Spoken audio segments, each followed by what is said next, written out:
Hey guys, my buddy asked me if I could make a mac and cheese, but make it dairy-free, and of course, make it taste good. I accepted the challenge. I've never had dairy-free anything. I love milk, I love cheese, I love cream. Anyway, I started out with onions. I wanted to enhance the flavors, and yes, that damn knife was dull as hell. Had a hard time cutting these onions, so I went extra slow. I'm pretty good with the knife, but this video is a little slow because I didn't want to cut myself or force the knife down too hard. I also sped up the video in certain places to not make it too long. I wanted to capture your interest. Green onions, of course, are a wonderful addition to anything you cook. Again, I'm trying to enhance the flavors of the mac and cheese. That's going to be dairy-free. I tried all the dairy-free cheeses, from the Mexican to the cheddar to the mozzarella, and it tasted like cardboard. The texture was cardboard, and there was no flavor at all. I don't care what label they put on the bag, there's no flavor. You can't distinguish one cheese from another. It drove me absolutely freaking crazy. I said to myself, what can I do to enhance the flavor? So, I'm using Italian mild chicken sausage. It has a lot of flavor, a lot of fat, and I'm thinking it could enhance the flavors of the mac and cheese. Again, there's no freaking dairy in it. You know it's gonna taste like crap. After the chicken, I'm gonna saute some onions and the green onions that I previously cut up. Of course, Everglades seasoning is a wonderful seasoning. I wanted to add some salt to the onions just so they can reduce a little bit and get some color and remove some of that excess moisture.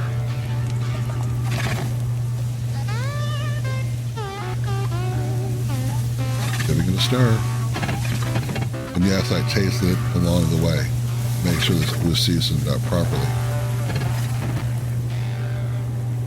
Getting that color. It's about done. Almond milk, unsweetened, don't like it. I also added some vegan butter that has no flavor either. I brought it to a good temperature. There are the cheeses. There's the vegan butter. It didn't taste very good. But here we go.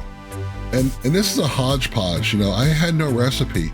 I just kept mixing and stirring and tasting, adding almond milk, adding more cheese. It just didn't taste great. I kept going and going and going, and I had about 12 bags of cheese, and I was eyeballing everything. I also used a product called sodium citrate rather than a roux.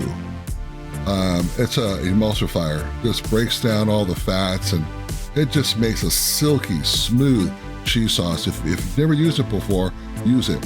I think I used between 3 and 4% along the way. I kept adding it in little increments because I didn't know what was going to happen. Again, I've never made this before.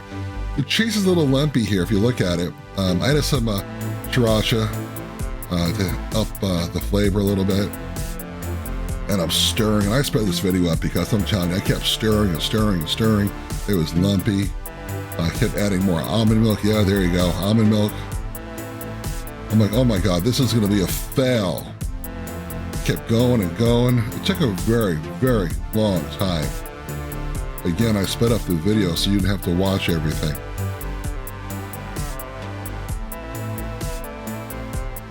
There's the mozzarella I just added. A little salty. Still not smooth. Look at that. I mean, it's not smooth.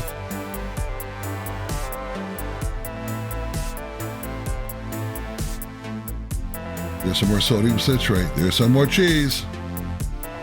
Will this thing ever get freaking smooth?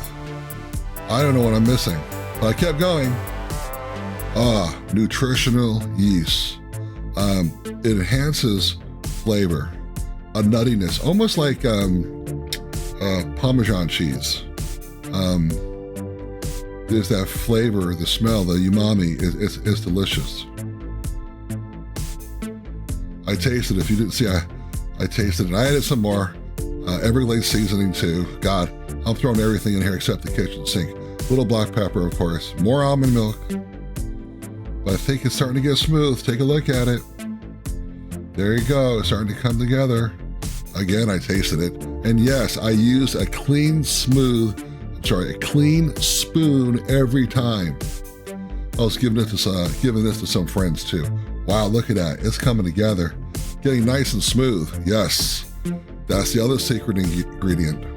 Kitchen bouquet. It's got caramel in there. Other seasoning, celery. Yeah.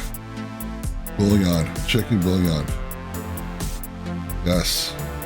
I'm doing everything I can to make this thing taste good. And yes, I kept tasting it. Kept tasting it over and over and over again. More almond milk. It's about done. Look at that. Oh, wow. Here it comes. Boom. Obviously, I threw in the onions. Next comes the pimentos. Again, I'm doing everything I can to amp up the flavors. Here's the chicken sausage. Give it a mix. In hindsight, I should have moved the camera further up because it's actually a big pot. There's that glorious fake cheese sauce.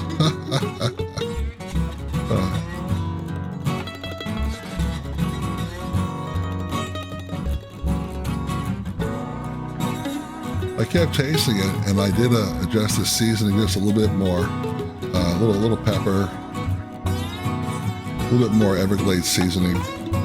Now I'm just tossing everything in the dishes. I also made a panko breadcrumb topping. I took the vegan butter and the panko breadcrumbs, I combined it, and I threw it on top.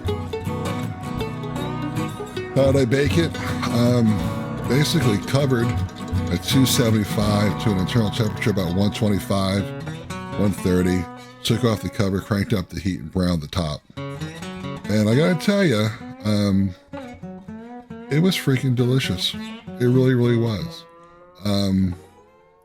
But I will be honest with you, if you've never had mac and cheese before, I give it a 10, maybe a 12. If you've had mac and cheese before, it's about a 6.5, 7. But for dairy-free, it came out great. My buddy tasted it the other night, and his wife has to eat dairy-free, and he said it's probably the best he's ever had. A lot of flavor. Didn't taste like cardboard.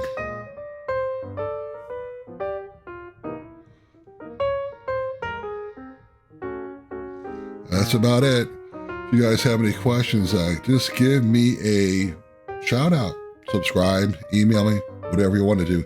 And thank you for watching.